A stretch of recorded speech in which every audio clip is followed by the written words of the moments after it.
남북 냉전 시대를 지나 화해 시대를 맞이한 지금 북한은 우리에게 무엇일까요?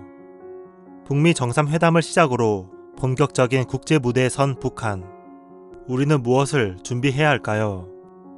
이 문제에 대한 답을 찾기 위해서는 먼저 북한에 대해 제대로 알아야 합니다. 북한은 수십만, 수백만 명의 사람이 굶주림에 시달리는데도 1인 독재 체제가 유지되는 나라입니다. 지구의 절반을 차지하던 사회주의가 붕괴되고 중국마저 개혁을 내걸고 시장에 뛰어든 지 40년이 지났지만 여전히 대문을 잠근 나라. 최고 강대국 미국을 상대로 핵을 들고 도박을 하는데도 폭주를 막을 길이 없는 나라.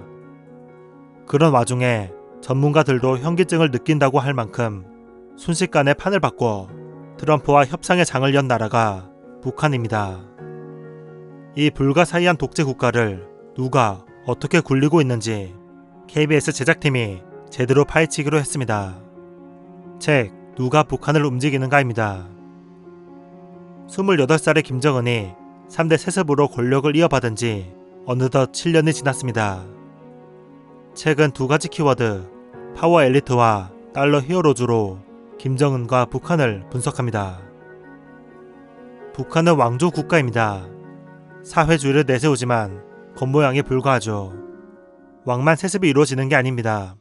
조선시대에 명문가가 있었듯이 북한에도 대대로 세습하며 권력을 누리는 기득권층이 있습니다. 김일성과 함께 만주에서 항일 무장 투쟁을 했던 빨치산 가문이 대표적입니다. 북한판 금수저인 셈이죠. 하지만 김정은은 자신의 아버지가 옆에 데리고 있던 사람이 아닌 자기만의 사람으로 최고위급을 채웁니다.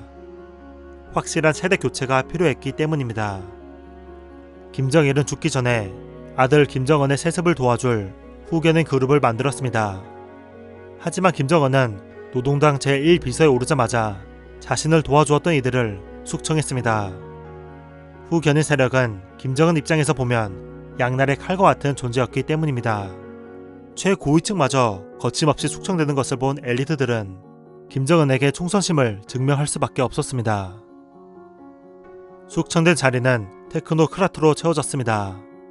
테크노크라트란 과학적 지식이나 전문적 기술을 소유한 기술 관료를 뜻합니다. 김정은은 테크노크라트와 함께 경제 강국을 목표로 하고 있습니다. 대북 제재가 이어졌음에도 불구하고 2016년 북한의 실질 GDP는 3.9% 증가했습니다. 17년 만에 최고치이죠. 다른 한편으로 김정은이 강조했던 것은 핵 기술입니다. 핵무기 강화에는 두 가지 목적이 있습니다. 북한 주민의 김정은에 대한 존경심과 경외심을 불러일으키는 장치로 활용하는 것, 그리고 대북 제재를 풀고 경제 문제를 해결하기 위한 협상 카드로 사용하는 것. 이 두 번째 목적과 관련 있는 것이 책의 두 번째 키워드, 달러 히어로즈입니다. 북한의 노동자들이 세계 각지로 송출되어 일하고 있습니다. 중국, 러시아 등 45개국에 10만 명이 넘는 북한의 해외 노동자들이 매년 2, 3억 달러를 벌어들이고 있습니다. 북한의 작은 경제 규모를 생각하면 이는 막대한 외화 수입이죠. 국가를 위해 달러를 번다고 하여 달러 히어로즈라고 불리지만 그들의 실상은 그리 좋지 않습니다. 밤새 열심히 일해도 국가에서 대부분의 수익을 가져가고 손에 남는 것이 거의 없기 때문입니다. 하지만 이들이 벌이는 외화 수입으로 북한의 농민 시장인 장마당이 굴러가고 북한에서 시장 경제의 모습이 보이게 됩니다. 그러던 도중 2017년 북한의 핵 폭주가 절정에 달하면서 문제가 생겼습니다. 트럼프는 북한에 대한 경제 제재 수위를 하루가 멀다 높여갔고 급기야 해외 노동자마저 제재 대상에 포함시켰습니다.